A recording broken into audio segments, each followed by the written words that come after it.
فتاوی میں علماء کی مختلف آراء ہونے کی مذمت میں مولا کائنات علی علیہ السلام نے فرمایا، جب ان میں سے کسی ایک کے سامنے کوئی معاملہ فیصلہ کے لیے پیش ہوتا ہے تو وہ اپنی رائے سے اس کا حکم لگا دیتا ہے،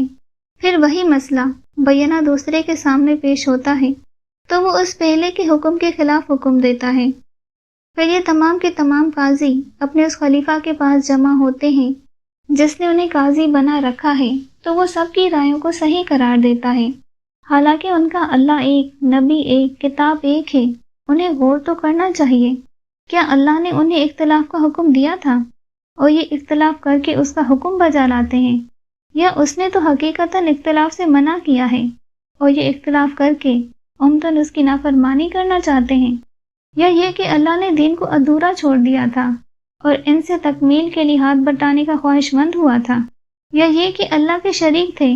کہ انہیں اس کے احکام میں دخل دینے کا حق ہو اور اس پر لازم ہو کہ وہ اس پر رضامند رہے، یا یہ کہ اللہ نے تو دین کو مکمل اتارا تھا مگر اس کے رسول صلی اللہ علیہ وآلہ وسلم نے اس کے پہنچانے اور ادا کرنے میں کوتاہی کی تھی۔ اللہ نے تو قرآن میں فرمایا ہے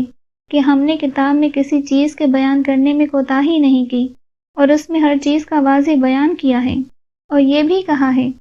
کہ قرآن کے بعض حصے بعض حصوں کی تصدیق کرتے ہیں اور اس میں کوئی اختلاف نہیں۔ چنانچہ اللہ کا یہ ارشاد ہے کہ اگر یہ قرآن اللہ کے علاوہ کسی اور کا بھیجا ہوا ہوتا تو تم اس میں کافی اختلاف پاتے، اور یہ کہ اس کا ظاہر خوشنما اور باطن گہرا ہے، نہ اس کے عجائبات مٹنے والے اور نہ اس کے لطائف ختم ہونے والے ہیں، ظلمت کا پردہ اسی سے چاک کیا جاتا ہے۔